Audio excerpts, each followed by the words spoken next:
So welcome to the first check-in call of 2022 for the Parish Catechetical Leaders from the Office of Evangelization and Discipleship. Patrice, would you like to go ahead and give your update on Families Forming Disciples? Absolutely. Thank you. The team, we got it all together, and our lessons for February are up online for you, and we should have the training videos, which if you have a chance to send those to your catechist, please do forward those links. If you remember to do that each month, those training videos are much shorter this year, 20 minutes really on the long end of it. And hopefully those will help your catechist to prepare. So, and those will be up for February next week. So thank you for your patience. Great, thank you. And after we get through all our updates, we'll open up the floor for any concerns or thoughts or any other things that you guys want to talk about. So if you can hang with us, we've got New Year, lots of updates. Mary Cohen from Senior Ministry, would you like to update on what's coming up with your folks?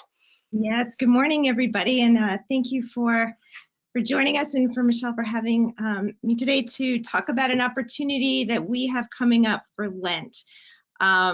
So despite a lot of research out there and a lot of individual call for formation opportunities for older adults, there is quite a dearth of material out there to help tend to these spiritual needs. So about a year and a half ago, Sister Janet Scheffler came to us with a book that she was writing called Let This Be the Time, Spiritual Essentials for Life's Second Act, which goes through about 12 spiritual needs that older adults go through in different ways. Transition, finding meaning and purpose, loss, death and dying, and she's put it together in a very beautiful book. So working with Sister Janet and Patrick Metz, we put together an experience to lead older adults through the book, and we piloted it online, and then had the opportunity to also pilot it in one of our parishes. And through all of that, we gained some incredibly helpful research and a lot of positive response to how to offer it. So this Lent, we'd like to open it up more broadly to our parishes to offer a 6-week experience for older adults using this book. We've produced some lovely reflection videos and reflection questions for folks to gather. We are encouraging folks to gather in person as you are able, and maybe over Zoom if that's an opportunity for you, to encourage conversation through this. And so just as a taste of this, I'd like to go ahead and pull up just a piece of one of the reflection videos so you get a sense of what we've pulled together. And so Benny, if you could just pull that up, it's about 3 minutes of it just to get a taste.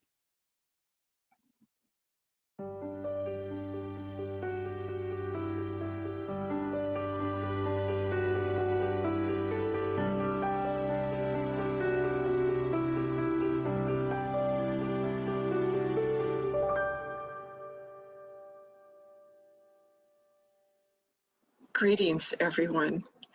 I'm Janet Scheffler. I'm an Adrian Dominican sister. I've been involved in faith formation, retreat work, parish ministry for quite a few years.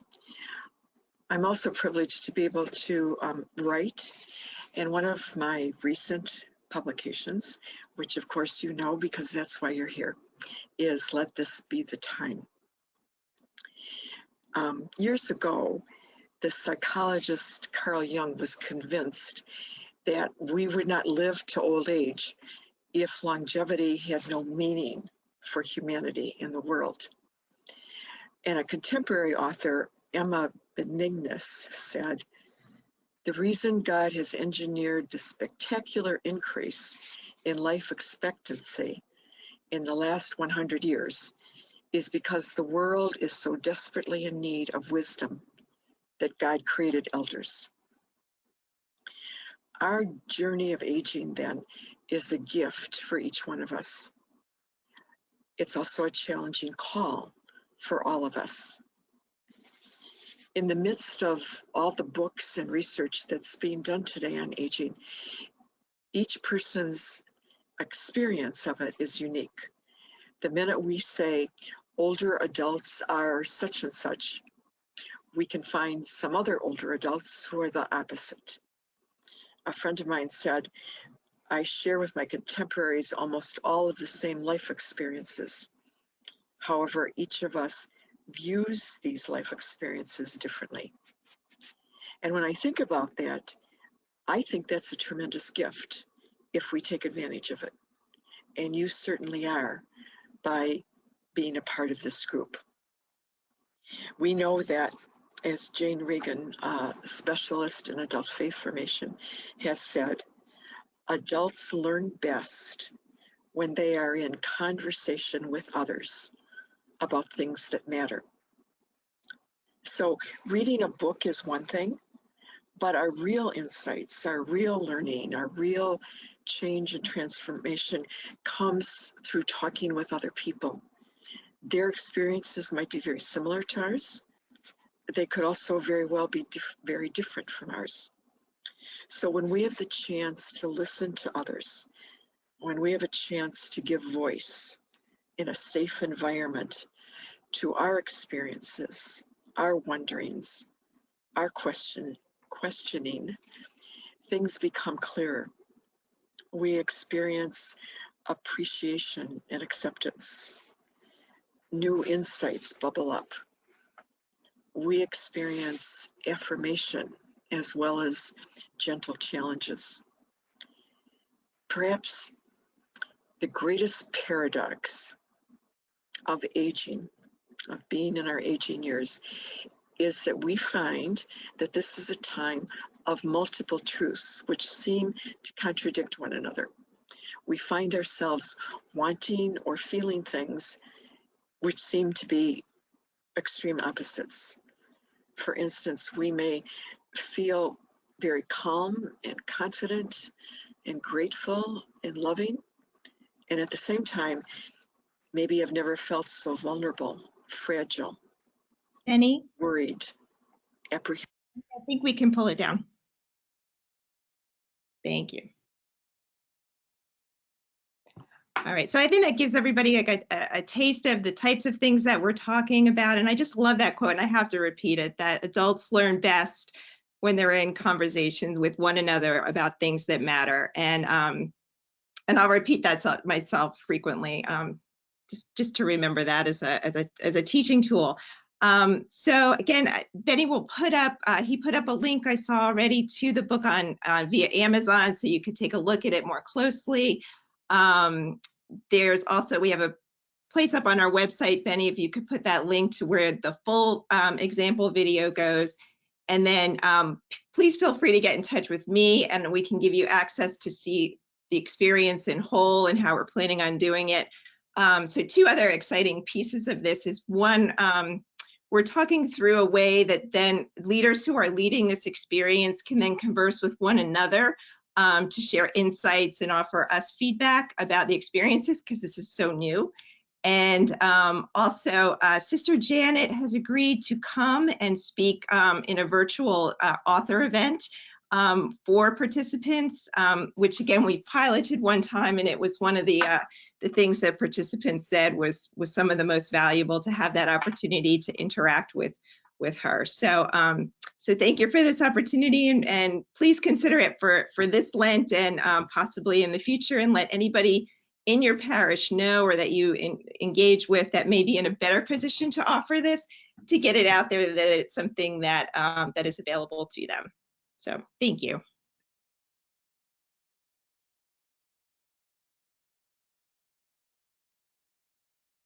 Michelle, we can't hear you. I think you're muted on your mic. Yep, I've got two controls for some reason. I was thanking Mary for what senior ministry does, and it's so exciting to see all those wonderful things going on in senior ministry. I'd like to now ask Patrick Metz to talk to us about a retreat coming up also. Wonderful, thank you, Michelle. So we're going to be introducing a new apostolate here in the Archdiocese of Atlanta. It's called Life-Giving Wounds. And Life-Giving Wounds is a apostolate or ministry for young adults or adults with divorced and separated parents. So this is really an area of need that's been neglected in the past. You know, there really hasn't been any opportunities for healing and ministry to this group, which is a huge group, right? I'm sure many of us are ourselves, you know, come from divorced or separated parents, or we know them, right? So this healing retreat that we're offering at the end of March 25th through 27th, is really an opportunity just to offer a voice to those impacted by this, and also offer spiritual healing and renewal. So we want to offer that retreat to build awareness in the Archdiocese, but the ultimate hope is, of course, is to establish a Life-Giving Wounds chapter here in the Archdiocese, so that we can continue to offer these healing retreats, support groups on an ongoing basis. And then ultimately, the goal is, of course, to strengthen marriages and families by healing the wounds that often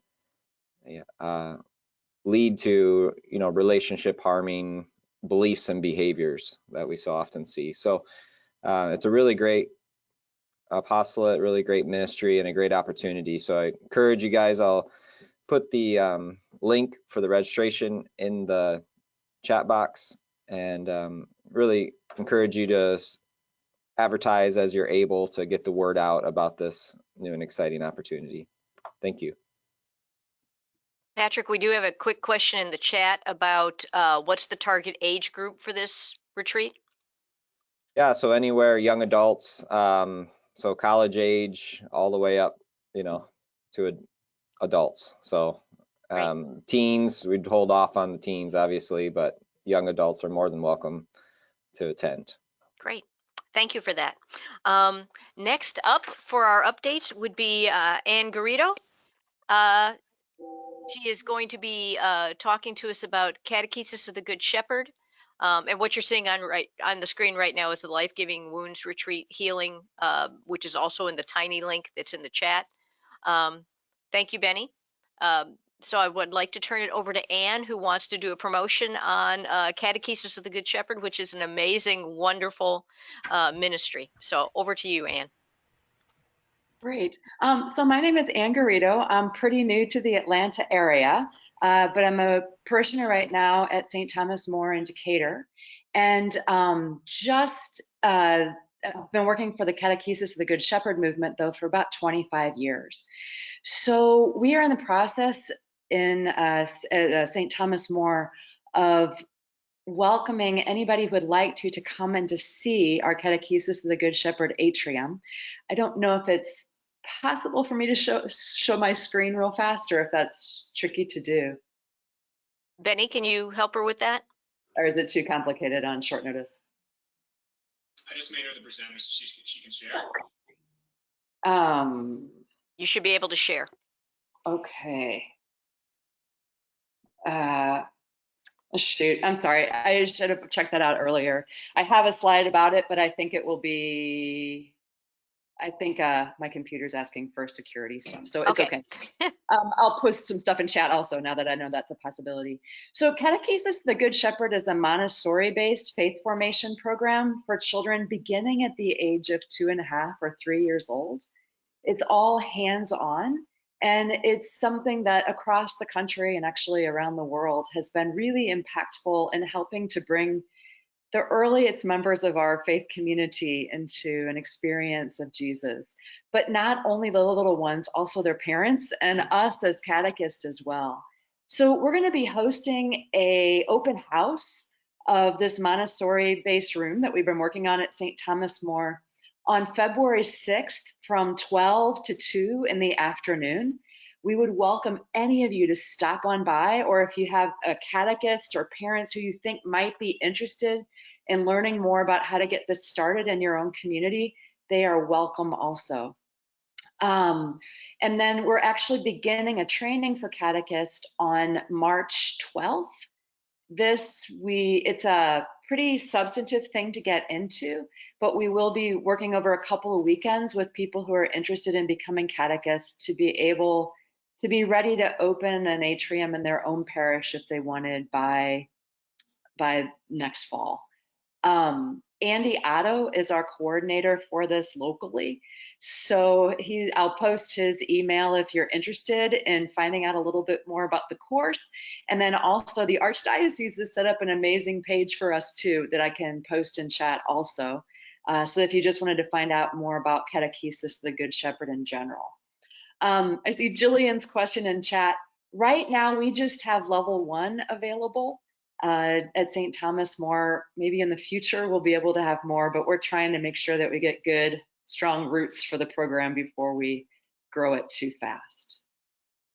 Great. Thank you so much, Ann. It's a beautiful program. So, Benny, if you can post the link to the AOA page for Catechesis the Good Shepherd for Ann, that would be great. And I thank you, Ann, and welcome to our meetings. Next, I would like to turn it over to Joey Martinet with Respect Life Ministry. He wants to talk to you about the Echo Retreat.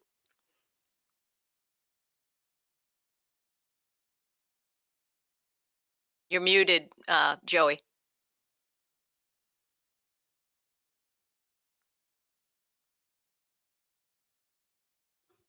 Okay, well, hang on. While Joey figures out microphones, which are not always the easiest thing, I keep messing mine up. Alan, do you want to talk about World Youth Day? Sure. Yeah, so there's this little event coming up. I don't know if you guys ever heard of it or not. It's called World Youth Day, and the Archdiocese is leading a trip. It's going to be in Lisbon, Portugal in August of 2023, and we are having an informational meeting coming up on March 1st, 7 p.m. March 1st, and if you would like information about it, you don't have to commit that day, but if you just want information about it, that's the meeting to come to. So if you go to generationatl.org, I'll say that again, generationatl.org.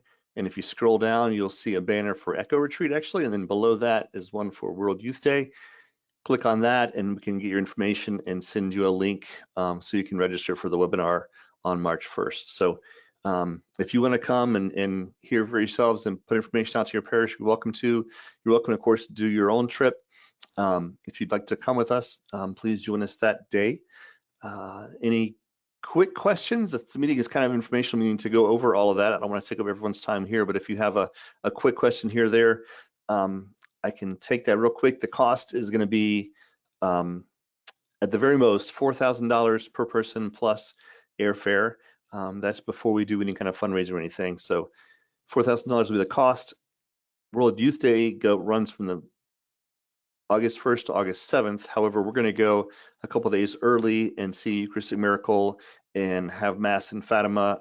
And then we're going to stay a day and have like a retreat day to kind of process everything that happened on the trip before we head back. So our trip will be July 28th to August 9th will be the Archdiocesan trip. So again, generationatl.org, sign up, you'll get an email for registration for the webinar on March 1st, 7 p.m. Pretty stoked. Great, thanks, Alan. Joey? Testing mic, can you hear me? Yes, we can hear you. We can't see you, but we can hear you. You can't see me? Oh, there you are. You're in two different places. Okay. Yeah. You're bilocating, Joey. I am so impressed. Anyhow, the floor is yours. You gotta love it the second you say, and Joey Martinek, my computer froze. So it's just like the best timing. Sorry about that, everybody. Good, thank you for being here today. Just want to reflect upon Narnia for a moment. In the Chronicles of Narnia, Lucy goes to this mysterious world, this new wondrous world, where little girls are reverenced as daughters of Eve, and little boys are reverenced as sons of Adam. And this world is amazing. It completely changes her self-understanding, her understanding of the world. But when she goes back and tries to tell her family about this, her siblings about this, they kind of believe her, kind of don't, right? They maybe want to think she has like some some things correct, right? She's not totally crazy or anything, but they're not really convinced. They're not really convinced until she takes them with her into that world to soak in that place where Aslan is king, where Aslan is the Lord of this world, right? I think of the woman at the well who gives so great a testimony to Jesus, but it isn't until the townspeople have Jesus stay with them for 2 days. It just takes 2 days, and the scripture says, where they say, we now no longer believe because of your word, woman at the well word, but we've seen it for ourselves. We've soaked in it. We've experienced the Lord, right? So this is the call and the invitation of the program Echo that I'm talking about. Echo is a theology of the body retreat experience where you soak in the beauty of the church's teaching on human sexuality. It is not simply a bioethics conference for young adults where we're getting into nitty-gritty sexual ethics for days and days, but it's the why behind all of the church's teachings. It's this great yes to the body, this great yes to the reverence of the human person that orients and motivates everything the church has to say regarding human sexuality. And often this very piece is the piece that gets missed in seeing different church teachings, right? If we have not given our young people especially time to soak in the why and their own goodness and the understanding of their creation, the fall, redemption, our human story, understanding what it means to be human, we haven't really done our job. Now, I'll be the first to advocate for teaching and education, but something about an experience where you get to not just hear somebody speak about chastity, you get to see it. Here's a community of young people all joyfully embracing chastity. This is what it looks like. I can smell it. I can see, oh, these are people who are just like me, and they're choosing to live this way that's so different from the world. How amazing, right? And maybe we're wrestling with some stuff together, but I'm not alone. I'm not alone in this, right? There's time for sacraments, adoration, great talks, leisure time, right? So how does it work? What do I mean by this Echo Retreat? Well, Delmox Ministries has been doing this for a number of years. They do this mostly in Louisiana in the summertime.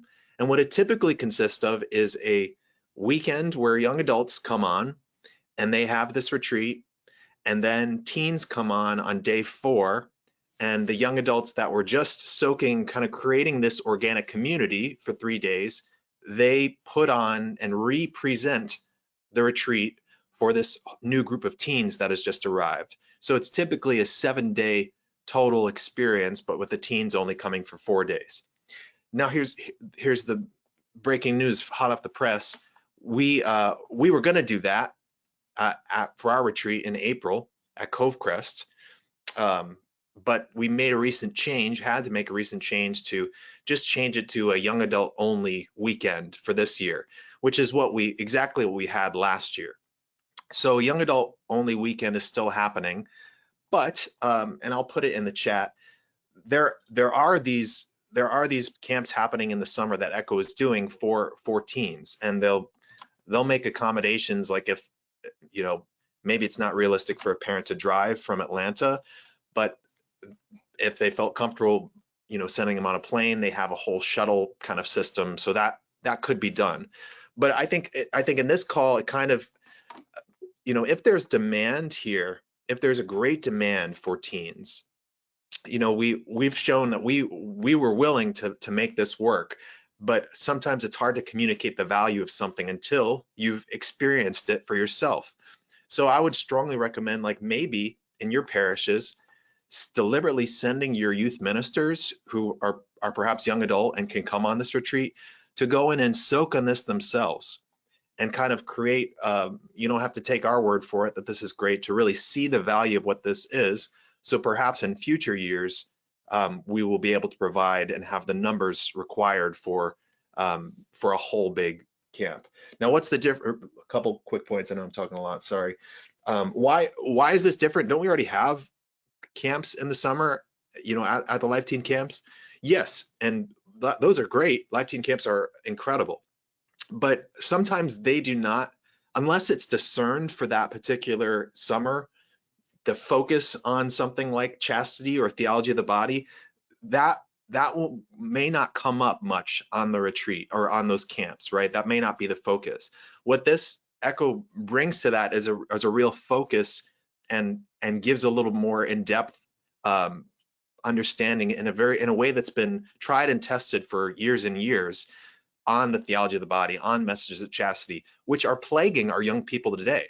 If we're not giving that in a way, I think I see these camps as a necessary next step after you've just started to say, okay, I want to be a disciple. And of course, many conversions happen on these too.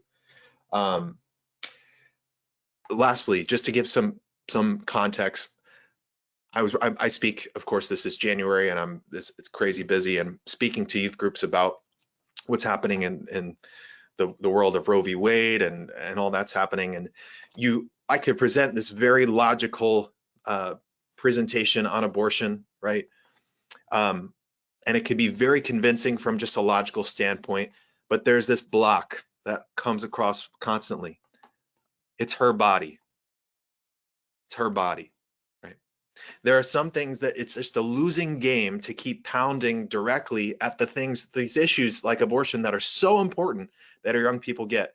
It's like we're hitting a wall. And why are we hitting a wall? Because the roots go so much deeper than just these arguments, right? Just pro-life apologetics. They go so much deeper.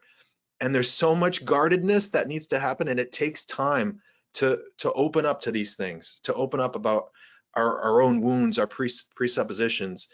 How much buried in that comment of it's her body is some deep pain, deep woundedness from masculinity and femininity, right? It goes deep, and the Lord wants to bring healing into our hearts to really joyfully embrace and live out the gospel that he has won for us and given us through his cross and resurrection. Okay, I've talked enough. Thank you for your attention. Questions? Benny, can you maybe okay, you already did. Benny's so great, isn't he? Yeah, you have all the information for the Young Adult Weekend, April 1st through 3rd. It will likely sell out very soon. Last year, it sold out over a month in advance. So I tell your young adults to sign up quick. We already have quite a bit of registrations for young adults. And any questions for me?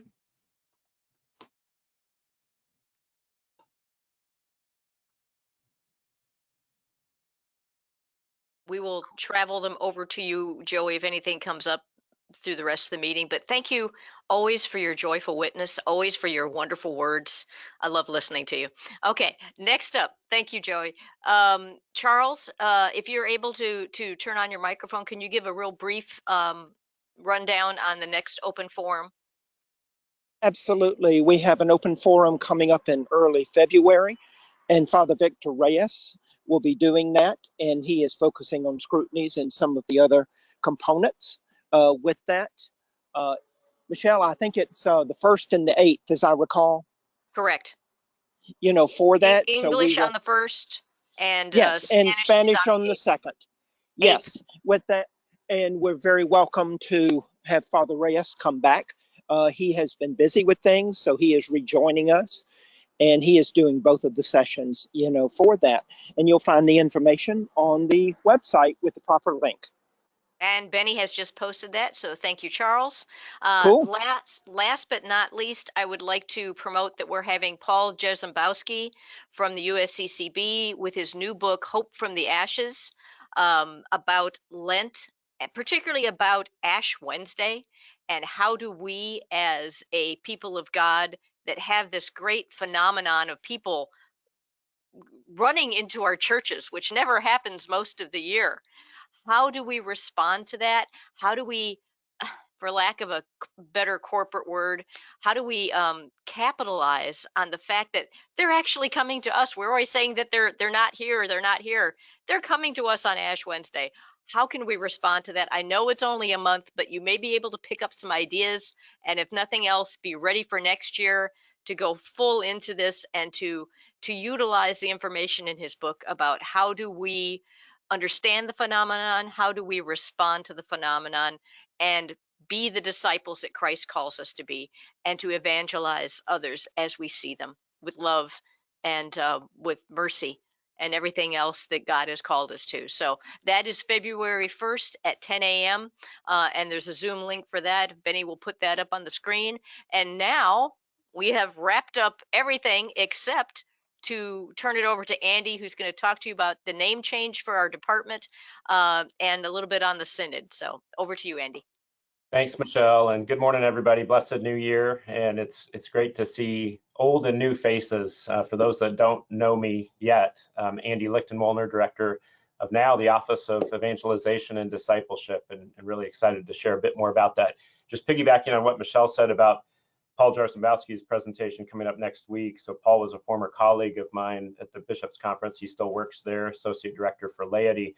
But one of his passions and deep interest was this phenomenon of Ash Wednesday. And he always wanted to write about it, to research about it, to explore it more, especially as it relates to Catholic young adults. And the fascinating reality that Ash Wednesday attracts so many Catholics back to Mass, in a way that's comparable or even beyond Christmas and Easter. And it's not a holy day of obligation, but everybody kind of thinks it is. It's very deeply ingrained, but Paul's been able to write this really beautiful book and with a lot of practical insights, and the larger scale of it is to really kind of think about evangelization in creative ways and ways that we can reach out to folks that are actually kind of coming to us. And so yeah, I just encourage you all to sign up for that presentation. But okay, so 2 topics I want to talk about today. Our new name, I'll speak to that briefly, and we'll have opportunities to dig deeper in the days and months to come.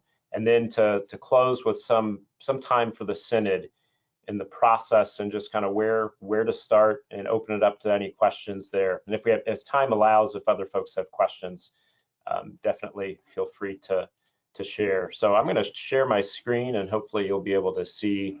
There you go. So our office has a new name, and actually I'll thank you all for being part of this effort.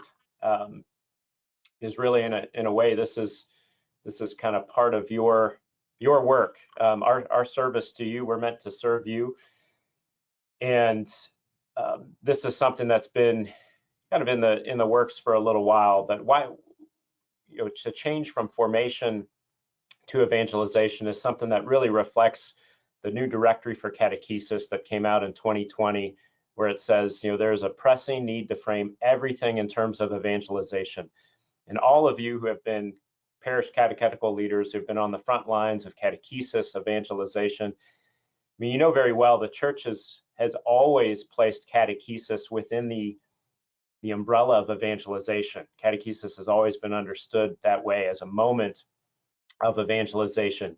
And this was a way for us as an archdiocese to just make this, to take this next step, to really take the directory for catechesis seriously when it says to frame everything in terms of evangelization. And we hope it'll be a support to your work, and it'll be also a fire for us and a driving light to inspire how we view all of our ministry areas that we support through the lens of evangelization, to proclaim the gospel, to help people encounter Jesus Christ, to really build on that relationship, which we know John Paul II spoke of catechesis, for instance. It's not about just book knowledge, even though as important as intellectual formation is, but it's about a real encounter with the person of Jesus Christ. And that drives all of our efforts. That's why we're here.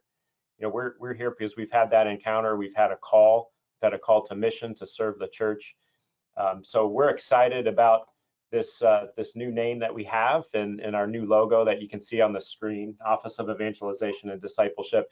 Practically, what does that mean? Well, you'll notice some changes on our website, some clarifications, a lot of work that's been done to update. There's still more updates to come there, but trying to really see things through more of a collaborative teamwork lens and see our different ministry areas, how they interrelate more.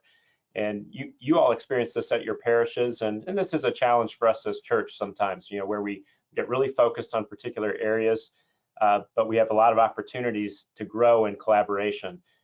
And we want to do that better as a team and continue to do that better and continue to support you all in your efforts. So you'll notice website changes there. In the coming weeks, we are going to condense all of our newsletters into one office newsletter. So there's not going to be multiple newsletters for youth ministry, faith for information, for marriage today. We realize that's going to be a little bit of a change, and we're definitely open to hearing your feedback as we kind of make some of those transitions in terms of communications. But we want to streamline the communications and also show that we're all in this together. We'll still be having monthly PCL calls, monthly youth ministry calls, senior adult ministry calls, and other ways of communicating with constituents, in ways that make sense for different audiences, but at the same time, really trying to hone in on streamlining communications. As a team, we're striving to look at things through priorities based on evangelization. And as you've seen with family faith formation, and looking at catechesis through a renewed lens of the importance of family evangelization and catechesis. You've seen that COVID introduce that opportunity for us, but we want to continue to move forward with areas of parish renewal, family life renewal as really central areas for us as we continue to serve you all. And we don't have it on our logo, but our little tagline now, we used to have equipping Catholic leaders there. We can't have a tagline on our logo, as we found out, for our new brand standards, but we've talked as a team about together cultivating disciples as a tagline for us. And why is that meaningful for us? And even switching, say, from equipping Catholic leaders, which served us well. But the point is that we're doing this together with you. We learn from you, our leaders in the field. We don't have all the answers here. We're meant to be a support for you, to serve you, but we learn as much from you as hopefully we can help you as well and support you in your work. And it's really about us together cultivating disciples. And we do that in a particular way from the Archdiocese, but we're not on the front lines like you all are, and like all the families that you serve, all the people that you serve in your parishes and beyond. So we want to really emphasize that point about working together. So more information to come, and we're excited about this change. Tell you what, as I think many of you know, just when you change a name, even if you change a word, it takes a lot of work. So, but this word change, I believe, is really significant, not just for our office, but for the Archdiocese. It raises evangelization to a place of more prominence. It's always been the mission of the Archdiocese, the mission of every one of our offices to serve this, but it just gives more prominence to the word and to the actual centrality of evangelization. We hope it'll be a help as we move forward. Okay, I can say more, but I want to move to the Synod now and talk more from a practical angle for you as leaders. There's a lot theoretically and a lot of background on Synod, on synodality, that I think we can take some more time to explore. There's a lot of resources on our website and elsewhere. But for the purpose of today, given our limited time, just to focus in on what we're doing in the Archdiocese and where you might begin as a parish catechetical leader or otherwise. First, I have the website up there, archatl.com/synod. That's where all the information about what we're doing as an Archdiocese is there. There's really three main components of the Synod process that I want to highlight that the Archdiocese is asking all parishes and beyond to engage in. First are the prayer-centered listening sessions, which we're asking parishes, schools, other groups, other apostolates to undertake. And I'll speak more about that soon. Second are regional gatherings. They're basically regional prayer-centered listening sessions that'll be taking place by deanery. Those are set to begin, I think right now, really looking at the end of February into March and April right now. And then there's a third component, an online survey that we hope everybody, as many people can take that, leaders and laity and beyond, and those that not connected to the church. We want as many people filling out that survey. But the survey is really secondary to the experience of the prayer-centered listening that we hope will mark what our involvement in the Synod as an archdiocese. This is something that the Holy Father and the Synod of Bishops office in Rome has emphasized, that this Synod is more about experiencing the process of it, and that's the first and fundamental fruit of it. It's not so much about gathering information, gathering content, and sending it in reports to Rome. All that's going to be part of the Synod process, but the first part is actually the experience of it. And that's why, especially in this archdiocese, we're in a time of Eucharistic renewal, preparing for this national Eucharistic revival coming up starting in June. It's a 3-year process. We really want this experience to be as grounded in prayer and grounded in Eucharistic prayer as possible.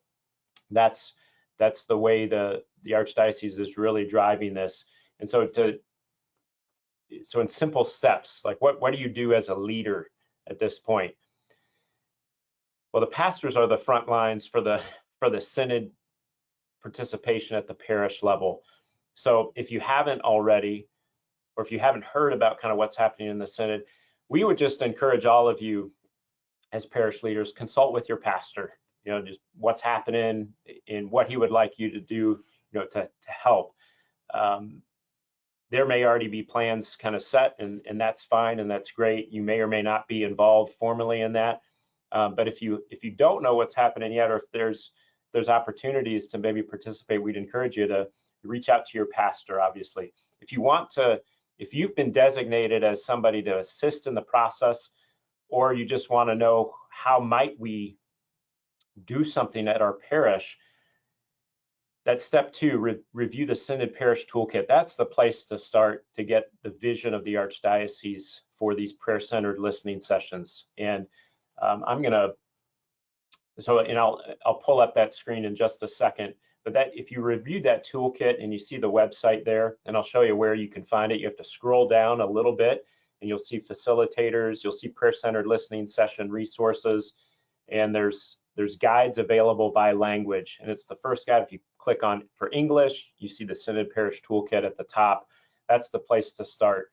We also have a facilitator's guide and a participant's guide, and that's really for the next steps. After a pastor or a designated leader looks at the Synod Parish Toolkit and says, okay, I understand, how to go about, doing a listening session or listening sessions.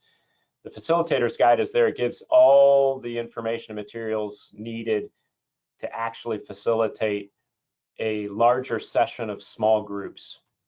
And we've organized this in a small group format. The participant's guide is there to send out information to folks beforehand so that they can actually prepare and be relatively on the same page before they come to a prayer-centered listening session. So all that material is available on the screen. And in step 3, I just say, make a plan. If you're making a plan, it has to be done with your pastor at the parish level. We want to invite you all to be creative, to think about ways that maybe as catechetical leaders, does it make sense to maybe engage, some of the families that are registered for your catechetical programs, and maybe thinking of youth ministry as well.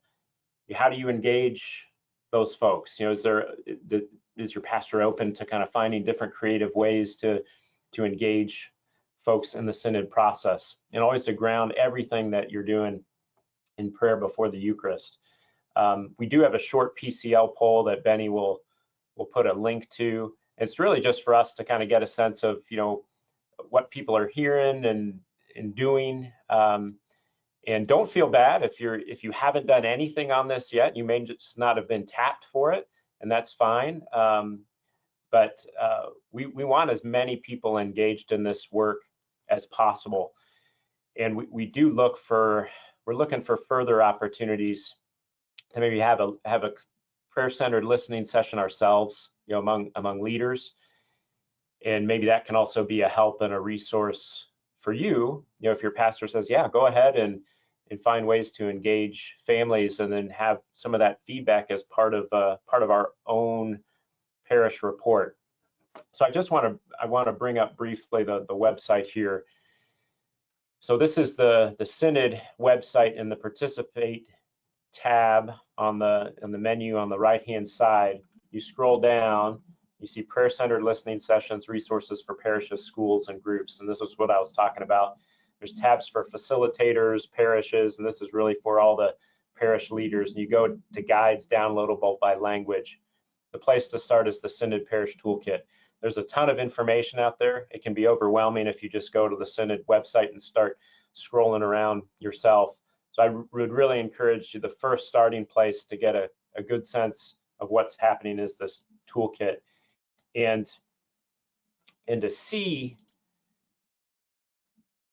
let me just pull this up real briefly here. So the table of contents for the toolkit, there's a how to use the toolkit, gives some background on the Global Synod. It gives an overview of what the Archdiocese is doing. And then it talks about the resources in the toolkit some more. And there's resources for promoting the Synod, promoting listening sessions, depending on what your parish is doing. All these things are adaptable for your parish to use. And then there's the particular resources for holding a prayer-centered listening session. We're offering 2 models, one that could be a half-day session, another one that could be like a 3-week evening session. There's the suggested questions that are in there. There's a whole schedule there. There's a planning checklist, best practices for small group management, and then yeah, the actual questions. The Archdiocese has recommended very particular areas to focus on, but parishes and other groups can adapt those questions as need be. And then finally, there are instructions for a summary, parish group summary report at the end. And there'll be an online form available that's not ready yet on the website. But that's what you can expect to find in this toolkit if you haven't had a chance to look at it yet. Right now, I just want to open it up for any questions, and maybe Michelle, if I've missed anything, feel free to chime in, and then otherwise we can just have some questions. And it's not that you missed anything, but someone did have a question. Could you briefly go over what the deanery or regional meetings are, what's expected there? Yeah, so for the regional meetings, there's going to be more information coming soon, but they are meetings that are organized pretty much by deanery, and they will complement these parish group smaller sessions. So we're going to be asking parishes to send 1 to 2 representatives from each parish, and that'll be at the kind of nomination of the pastor. Schools will be asked the same way, in other groups and apostolates. But then there will also be an open registration. There's going to be, a certain amount of space available depending on each location, but there'll be a registration link for just others that want to participate in the regional session. The regional session is, as I said, it's really complementing. You don't have to kind of be at a previous parish listening session to be at the regional session. It's just another way of praying together and listening that is part of the Synod experience. What's going to be different about the regional session is that it's going to be a little shorter. It's going to be designed as a 2-hour session, and it's really focusing on the fundamental questions from the Synod itself. So I'm just scrolling down on this toolkit here, but the fundamental question of the Synod is about basically like how are we journeying together? What does that mean? What does that look like? And there's a few questions that sort of unpack that a little bit in ways that are perhaps a bit more understandable for folks on a personal level, but then also for the regional sessions, we'll be asking, what's your experience been in the Archdiocese? For the parish sessions, we're asking more about, what's your experience at the parish level? So more information is coming soon on the regional sessions, and that'll be available on that regional session link on the Synod website on that right-hand side menu. It's just there's going to be dates sent out, there's going to be registration links, and parishes will get more information on that. So I hope that helps. On the screen, you see this is a page from the parish toolkit that has that fundamental question listed there, and then a few questions underneath it. So for the regional sessions, we're we're just focusing on that fundamental question and breaking it open in some different ways. The parishes, we have that, the fundamental question plus a few different themes that we've recommended for focus: listening and discernment, co-responsibility and participation, and prayer and celebration, that Eucharistic focus. Thank you. Thank you, Andy. So now that we have, I know we have thrown a ton of stuff at you at the beginning of the year. I apologize for that, but there was really no other way to do it. And I appreciate you guys hanging with us. We do have time to open the floor, and I'm more than willing to stay on if you have other questions. I may not have answers, but I can take your questions and we can find the answers for you and get back to you. So is there one thing that someone did put in the chat, that there are some other archdioceses and dioceses that also have some really wonderful things to look at? So it was recommended you look at Newark. They have some really good things. Also recommend, we just got one yesterday from Iowa, where they're encouraging every person that's active in their parish to take somebody out that's not active in their parish with a cup of coffee and ask them some questions, and then zip it and listen. So this is the hardest thing to do. So that being said, go ahead, and if anybody else has anything of a concern or a question, you can either put it in the chat or you can open up your microphone and say something. And we'll make sure to add the campus ministry centers to the poll. So thank you very much, Michael. Thank you for that. Benny, you got that? So does anybody have anything else they'd like to say or ask? I'm not asking a question. I just want to, and go ahead right after me, Joyce. I just want to add that next month, we're going to talk about you and what you're doing in the parishes and share ideas. So I know we threw a lot at you this month, and typically, you know, in the parish right now, you're planning for next year. So we're going to have more of a conversation next time around. We just wanted to make sure you got all of this information now. Joyce, go ahead. Patrice actually answered my question. We're looking at redesigning again next year. This year we did both options, the traditional option where the parents could drop off their kids and do some family sessions. And we also offered the family model, but are looking at just doing the family model next year. And so my worry is, I've already heard the grumblings as we've kind of talked to people that I'm not doing that, you know? So I just wondered from, and maybe you can talk about that next time, people's experience of just disengaging even more if we can't meet what they need. And I know long-term, it's all a good thing, but worried about that, and just wondered, like, for the parishes that were doing complete family, did you notice an increase in mass attendance and any increase in parish ministry engagement? So obviously we'll talk more about that next time, but very anxious to hear how that's going in other parishes. Thanks. And that's a great question, Joyce. There are parishes that have had those experiences. So we will make sure that they are on the call next month. I think we're meeting, it's the 8th, February. So just a couple more weeks.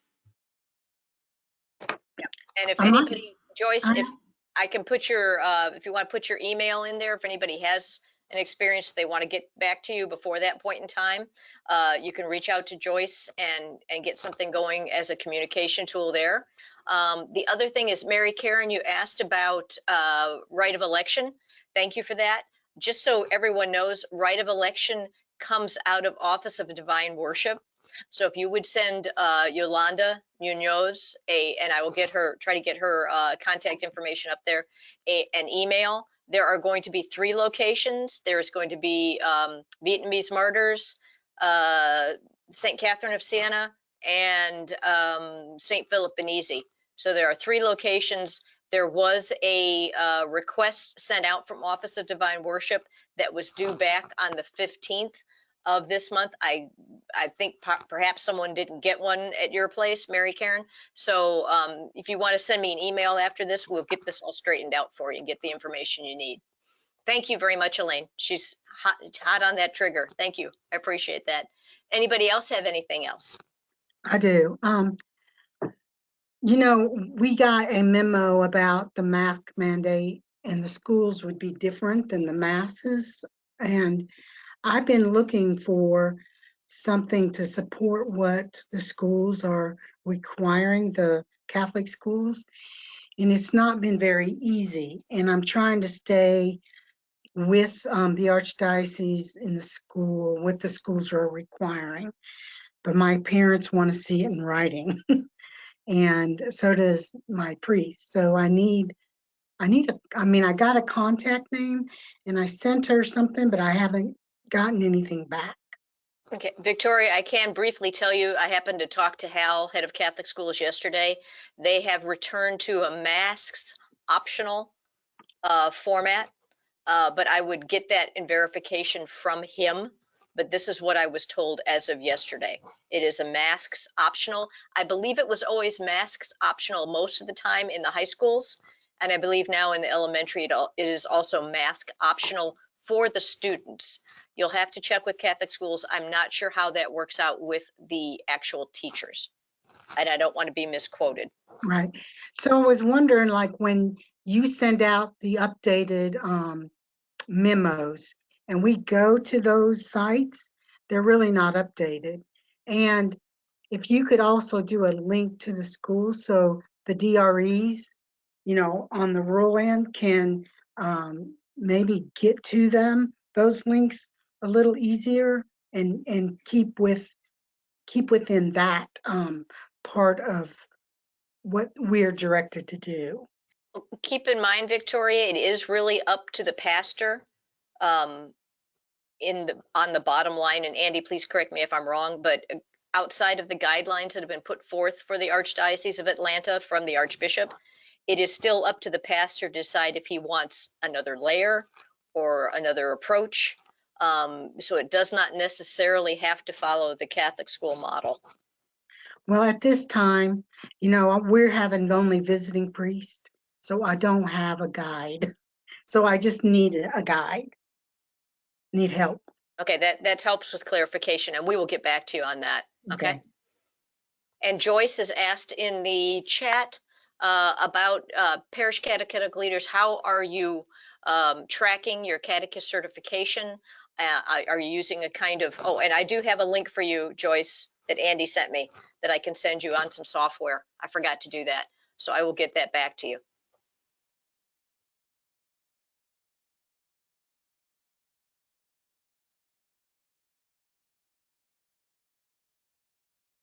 We do have one more about, if you are interested, a good way to keep everyone connected. We do have a Facebook group, and Benny, if you could post that link. It is a closed Facebook group for the Atlanta PCLs. If you're looking for something, if you're trying to share resources, or if you're looking for a resource, if you just have something, if you want to unload, we'll get back to you on that too. But if Benny can post a link to the Facebook page, that's a really good way. You do need to ask to join. There are 3 questions so that one of us can verify that yes, you are a PCL if we don't happen to know if you've changed something in the parish and we were not aware of you. So there's 3 questions that must be answered. And then we will let you into the group, and then you can feel free to get back and forth with other people and post a question. And trust me, you will get answers and you will get support. And if anybody happens to be a new DRE, shoot me an email or shoot Patrice an email, and we will get you the information and get you going, at least with the bare bones of what you need to know and what you need to be aware of. And we're glad to come out and do a visit when we can.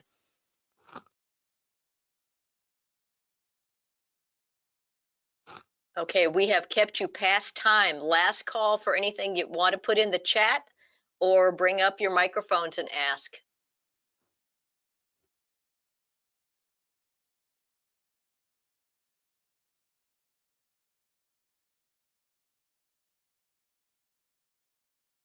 Hearing none.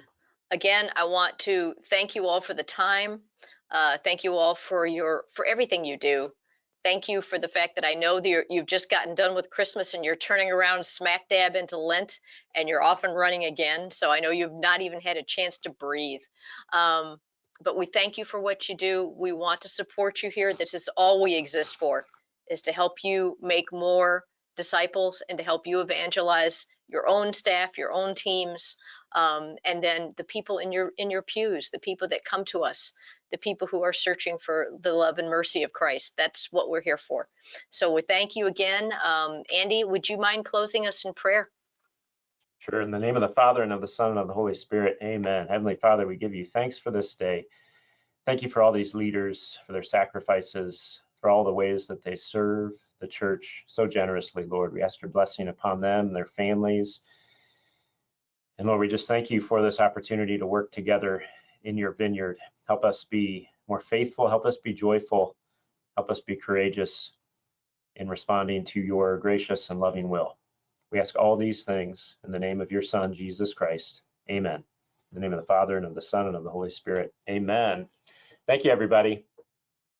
Next PCL meeting is the 8th, but the Paul Jarzonbowski presentation is the 1st. Okay? And if you look on the new evangelization and discipleship website, all that is on the calendar. Thank you Amen. all. God bless. God bless you all.